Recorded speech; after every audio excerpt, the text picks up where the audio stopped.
Hey, it's Patricia Murphy. It's Friday, Casual Friday, and this is Seattle Now. The governor asked us to limit social activities again this week because we're breaking records for new COVID cases. Cue the toilet paper. It's on again. Humans are so predictable. In a minute, Keita Williams of Success Bully and The Stranger's Chase Burns will help us break down the week. But first, let's get you caught up. Washington State recommended that people who want to gather for Thanksgiving isolate for 7 days and get a COVID test. Now, too many people are following that advice. Seattle's free COVID testing sites are swamped, and that means people with COVID symptoms or COVID exposures aren't able to get tested. Public health officials are urging people to stay home instead of gathering with others. And if you can pay for a test, try going to a drugstore or a doctor's office instead. The West Seattle Bridge is getting a second life. Mayor Jenny Durkin opted to repair the bridge instead of immediately building a replacement. The city is projecting the bridge to open again in 2022 and will start work on designing a permanent replacement soon. Durkin said she hopes the repairs might buy the city time to get funding for the project from Congress. And say goodbye to CenturyLink Field. The home of the Seahawks and the Sounders is getting a new name thanks to a corporate merger. It's now called Lumen Field. Lumen joins T-Mobile Park and Climate Pledge Arena to become the third stadium with a new name in just under a year. This week, the governor issued new restrictions to tamp down surging COVID infections. He urged everyone to stick to their households and plan not to gather for Thanksgiving, which seemed to translate into a strange mix of panic buying and panic COVID testing. One group trying to prove they could survive staying in, the other trying to prove they're safe to ignore the governor's ask. You know who you are. Keita Williams is here. She's the founder and chief strategist at Success Bully. Hey, Keita, good to see you. Hey, good to see you again. Did you panic buy this week? Of course I did. Mostly snacks, though. Mostly snacks, because I've stockpiled toilet paper and paper towel from earlier on, so I'm good on that. I got some more hand sanitizer and soap, but still couldn't find Lysol wipes or the Clorox wipes. So I feel like I'm set, and I'm an old pro now. I feel like I could start a blog on how to do this. That's legit. Chase Burns is here too. He's an editor at The Stranger. Hey Chase, what about you? You stocked up? So I actually did the same thing as Keita. I did buy a bunch in March, and I still have supplies left over, so that's nice. I apologize for the panic buying in March. That said, I did actually buy a Happy Lamp this week. That was sort of a panic buy, and what it does is it's also a light that I'm using right now to light my face on this call. So fantastic. Giving you a wonderful glow. Awesome. I did not panic buy. I did order a small turkey, though, because I heard those were going to be in short supply if you were doing what the governor said. Because our COVID situation is just awful right now. Restaurants are restricted again, and so are grocery stores. There are new rules for gathering all around. Chase, anyone who was paying attention saw this coming, and it is just so hard to watch it play out like this. Were you prepared for this wave? Yeah, I'm fortunate enough to be able to work from home, and I've already sort of limited my social circle to be really small. It's like my boyfriend and then one friend, and we're all just sort of, I feel like in a way nothing has changed. So I was relieved when these restrictions came out because I think we needed them, but then I was also worried because we have even fewer protections than we had in March. And so I worry for people who are newly unemployed and aren't able to pay their bills. And I think that's that's what was also the delay in getting us to this point with the restrictions. I think we just don't have the federal funding that we had the first time around.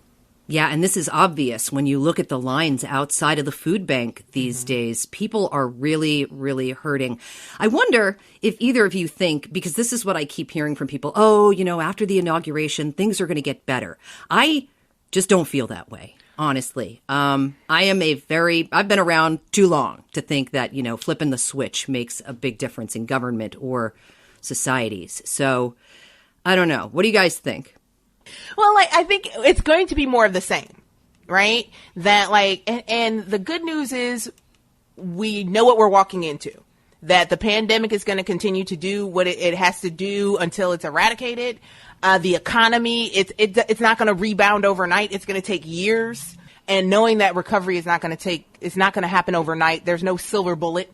It's not like, the administration is going to change and then it's, dancing in the street and more confetti tosses. It's going to take time. But I will say the sparkly part on that is that we can't change all of those things, right? But we can change ourselves. So we can change our attitude about it. We can change our approach to it. We can look for the gifts in it.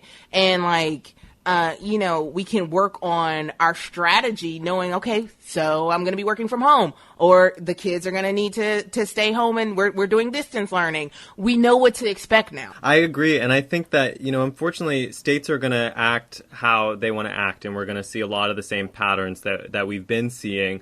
What I think that we can't ignore, though, are the deaths. And as we've seen deaths rise in certain states and certain Midwestern states, we've seen attitudes changing. What I really hate about life in America right now is how much we have to sort of gaslight ourselves about this. I think the fact that I check in with myself and I'm like, am I being paranoid about this when there are hundreds of thousands of people who have died in our country is a really sad state. And I hope that if anything, by the time we come around to spring, that we can all just be a lot more honest about this and that we can start that recovery process.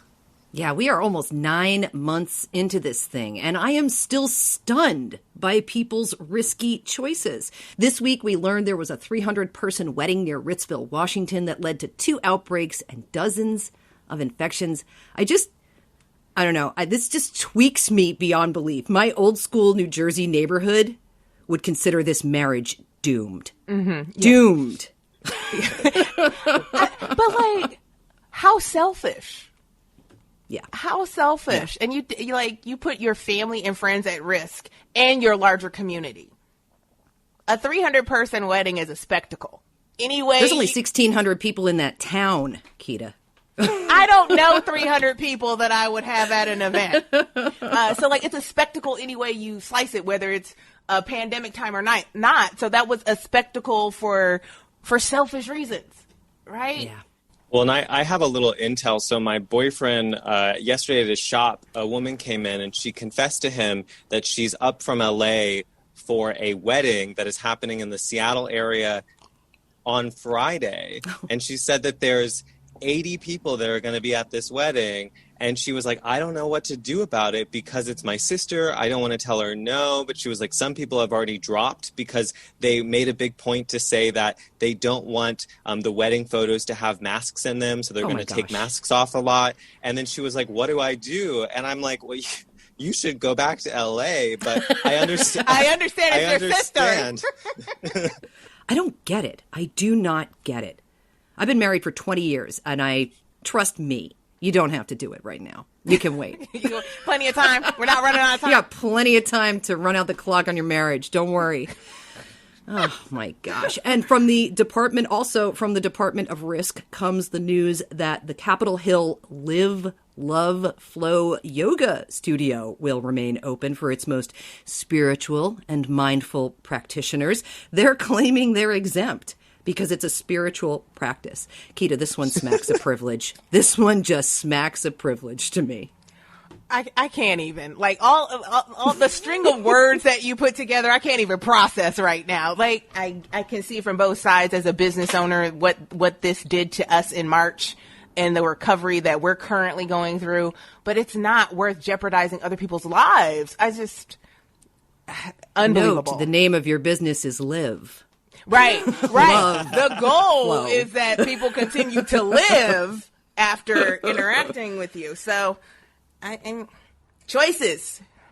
And you know what I think is funny about that is the Capitol Hill Seattle blog tweeted out that the yoga studio contacted them with a list of names of other local offenders. And I just think it's funny that we sort of reached this point where it's like the crucible, where it's like, I saw Goody Proctor doing yoga last Wednesday. Right. It's just... if I got to go down, I'm taking everyone with me. The Scarlet Sea. Wear it. And news from Politico that a bunch of Washington State, this just keeps going on. Washington State lawmakers went to a conference in Maui. Come on, guys. Nobody's naming names right now, but here's what I want to do, because I know that the governor is going to admonish them personally, because this is just irritating him, I'm sure. I'm going to ask for a records request of the emails between Inslee and the lawmakers, because you know their names are going to come out. I just don't understand. It's a really humiliating incident for them, and I think that conservatives have really been attacking liberal politicians for restrictions because they argue that they're too harsh or that they're unreasonable, and then you see these events and they really undermine the message. And obviously it's a PR problem for these politicians, but it also has public health consequences that I think are really dire, and it's unfortunate that this happened. It's exhausting. It's all just exhausting right now. As a retired PR person, I've had those conversations with clients where it's like, yes, you could do that, but here's how that's going to look to the public. Yeah. Who are their people? Where are their people right there now are people who are supposed to be saving them? This is what they do all day. This is literally what they do all day. Yeah. One last bit of news before we go, though. The FAA cleared the Boeing 737 MAX to fly again this week. Keita, if it were safe to travel, would you get on a MAX plane? Okay. No. There's so many, actively following that news. I feel like I've said no to a lot of things. I'm a positive person that says is a yes and kind of gal. Not on this one. Not on this one. Not Thanksgiving, traveling, 737 MAX. All are hard nose right now. Chase, what about you? I've been flying since I was really young because my parents are divorced, so I think I've been flying alone since I was like 7, but I hate flying. I'm a really nervous flyer. I'm not even nervous in a lot of other aspects of my life, but I really don't like flying. So I would love to just say that I'll never fly again, that with Joe Biden as president, maybe we'll invest in rail and I will only take trains. But I know that's not a reality, so I realistically will be flying again. And one day I will probably have to get on one of those planes and I will have a slight panic attack. I think it will be fine, but I will probably have a little panic attack. In Chase's world, the future is maglev. Yes. I love it. Let's leave it there. Thanks again to my guest, Keita Williams, the founder and chief strategist of Success Bully, and Chase Burns. He's an editor at The Stranger. Thanks, you two. Thank you. Thank you. It was really fun. Seattle Now is produced by Caroline Chamberlain Gomez, Clare McGrane, Sophie Reed, and Jason Pagano. Matt Jorgensen does our music. I'm Patricia Murphy. See you Monday.